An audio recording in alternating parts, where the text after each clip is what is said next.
ሰላም ሰላም የተወደዳችሁ የሆሳና ዩቲዩብ ቻናል ተከታታዮቼ እግዚአብሔር ይመስገን እኔ በጣም ደህና ነኝ። ሁሌም እንደምለው ዛሬ በአዲስ ቪዲዮ መጥቻለሁ። ይሄንን ቪዲዮ ላይክ በማድረግ ጀምሩት። ሰብስክራይብ ያላደረጋችሁ ሰብስክራይብ እንድታደርጉ እና የሆሳና ዩቲዩብ ቻናል ቤተሰብ እንድትሆኑ ጋብዛችኋለሁ። የዛሬው ቪዲዮ በጣም የሚያሳዝንና ልብን የሚነካ ቪዲዮ ነው። ምክንያቱም በምስራቅ አርሲ እየሆነ ያለው ነገር በጣም ልብን የሚነካ ከሰውነት ባህር የወጣ ድርጊት እየተፈጸመ ነው። ሰዎች እየተገደሉ ነው። ሰዎች እየሞቱ ነው። በሃይማኖት ምክንያት ይሁን በዘር ምክንያት ይሁን እኛ የምናየው ከጀርባው ያለውን ነገር ነው። ስለዚህ በጣም የሚያሳዝን ልብን የሚነካ ጉዳይ ነው። በዚህ ትንሽዬ ማብራሪያ እሰጣለሁ። ቪዲዮን በትዕግስት ማዳመጣችሁን እንዳትረሱ። ተባረኩ። ኦኬ፣ ስለዚህ ጉዳይ ስናነሳ እግዚአብሔር ቃል ምን ይላል ማለት አለብን። በመጀመሪያ እግዚአብሔር ቃል ምን ይላል? ዘጸአት ምዕራፍ 20 ቁጥር 13 ላይ እንደዚህ የሚል ቃል ታገኛላችሁ፣ አትግደል። ታዲያ ይህ እግዚአብሔርን ቃል የሚያውቅ ሰው አትግደል ተብለዋል ብትለው ባለማወቅ አውቃለሁ ይልሃል። አያውቅም እኮ ግን አውቃለሁ ይልሃል። ስለዚህ ለእነዚህ ሰዎች አሁን እዛ እየተደረገ ላለው ድርጊት መፍትሄ ሊሆን የሚችለው መጸለይና መጸለይ ብቻ ነው። እውነት እላችኋለሁ፣ እኛ ላናቅ እንችላለን። እኛ እዛ ጋር ሰው መሞቱን ብቻ ነው የምናየው እንጂ ከጀርባ ትልቅ ስፒሪት አለ፣ የሚገበርለት ደም የሚጠጣ የሆነ መንፈስ አለ ከጀርባው። አያችሁ፣ እኛ የምናየው እንትናን ገደለ የሚለው ብቻ ነው። አርቀን አናይም። ምንድን ነው ነገሮች ኮንቲኒስሊ እየተደጋገሙ ነው።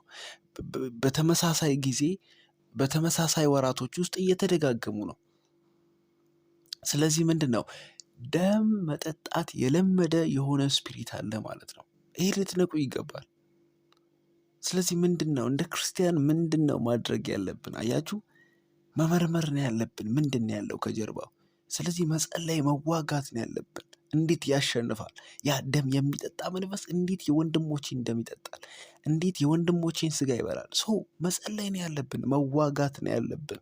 እንደዚህ አይነት ስፒሪት በምስራቅ አርሲ ብቻ አይደለም፣ እያንዳንዱ ቦታ ላይ እያየን ነው አይደለ? ሰኔ ወር ላይ ግንቦት ወር ላይ የሆነ ደም መጠጣት የለመደ ግብር የለመደ የሆነ መንፈስ አለ። ስለዚህ ያንን መንፈስ መዋጋት ነው ያለብን እንደ ክርስቲያን። ያንን ነገር አይተን ቀድመን መዋጋት ቀድመን ማፍረስ ነው ያለብን። ምክንያቱም ነገሩ መንፈሳዊ ነው። አያችሁ፣ ክርስቲያን በጥበብ ነው ሁሉንም ነገር የሚያየው። ይፈትሻል። እግዚአብሔርን ቃል የሚያውቅ ሰው ይፈትሻል። የሰውን ደም የሚያፈስ ሰው ደሙ በሰው ይፈሳል። አያችሁ፣ ቃሉ እንደዚህ ነው የሚለው የመጽሐፍ ቅዱስ ቃል። ስለዚህ ይሄ ሰው ምንድን ነው እየተደረገ ያለው? ከጀርባ የሆነ ዲያብሎስ የሆነ ሴጣን አለ፣ ደም ጠጪ መንፈስ አለ። ስለዚህ ያ መንፈስ ነው እየሰራ ያለው። ንቁ፣ ያ መንፈስ ነው እየሰራ ያለው። ስለዚህ ምንድን ነው ማድረግ ያለብን? እንጸልይ፣ ተባብረን እጆቻችንን ወደ እግዚአብሔር እናንሳ፣ ምህረት እንጠይቅ። ስለዚህ ልትነቁ ይገባል። ከጀርባ ያለ የሆነ መንፈስ አለ። ሁልጊዜ እንደማደርገው በጸሎት እንዘጋዋለን ይህንን ፕሮግራም። ስለዚህ ላይክ ማድረጋችሁ እንዳትረሱ፣ ሰብስክራይብ ማድረጋችሁን እንዳትረሱ። ወደ ጸሎቱ እንሂድ።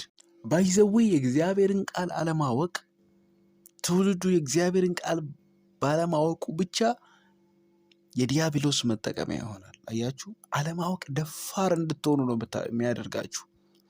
ስለዚህ ትውልዱ እግዚአብሔርን ቃል አያውቅም። ይንቃ። እግዚአብሔርን ቃል ማወቅ አለበት ትውልዱ። እኛ ክርስቲያኖች እግዚአብሔርን ቃል እናስተምረው።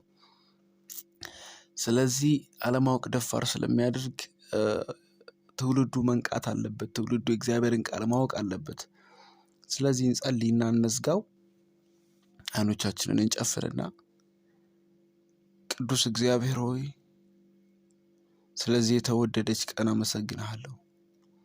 አቤቱ የዘላለም አምላክ እግዚአብሔር ሆይ በአርሲ ስላለው በአርሲ እየተከናወነ ስላለው በአርሲ ስለተከናወነው አንተ ስለምታውቀው ያንተ ስለሆኑ ልጆች እጸልያለሁ። አባትና አምላክ እግዚአብሔር ሆይ ይህ ሕዝብ ምሕረት አድርግለት። ይህን ሕዝብ አንተ መሐሪ ስለሆንክ ማረው። በቃልህ እንድትሞላው ልቡን እንድትይዝ ልቡን እንድትጠብቅ በኢየሱስ ስም እኔ ጸልያለሁ።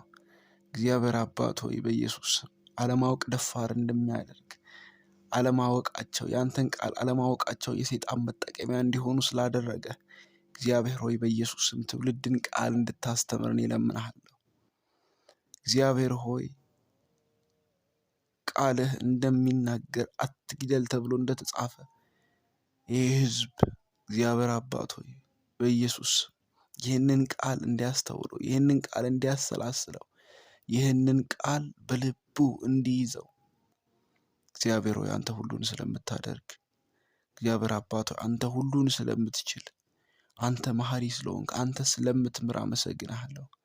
እግዚአብሔር አባት ሆይ ምሕረትን አድርግልን፣ ምሕረትህ ይብዛልን። አቤቱ ማረን ጌታ ሆይ ይቅርታህ ብዙ ነው ጌታ ሆይ አንተ ይቅር በለን።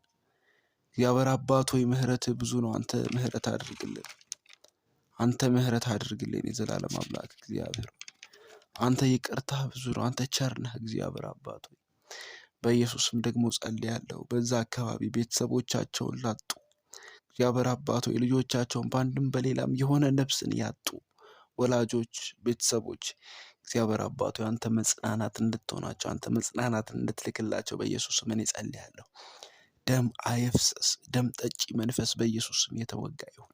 ደም ጠጪ መንፈስ እንዳይቀጥል የሚያደርግ ያንተ እሳት ምስራቅ አርሲን እንዲቆጣጠረው በኢየሱስ ስም እኔ ጸልያለሁ። እግዚአብሔር አባት ሆይ ሙሉ ኢትዮጵያን እንዲቆጣጠር በኢየሱስ ስም እኔ ጸልያለሁ። ሁሉ ለአንተ ክብር ይሁን። ይህንን ስለምታደርግ አመሰግንሃለሁ። በኢየሱስ ክርስቶስ ስም ብዬ ጸለይኩ፣ አሜን። የተወደዳችሁ የዩቲዩብ ቻናል ተከታታዮች እግዚአብሔር የተመሰገነ ይሁን። እግዚአብሔር ጸሎታችንን ስለሰማ እናመሰግነዋለን። ይሄንን የዩቲዩብ ቻናል ሰብስክራይብ ማድረጋችሁን አትርሱ። ደግሞ በሌላ ቪዲዮ እመጣለሁ። ተባረኩ። ቻው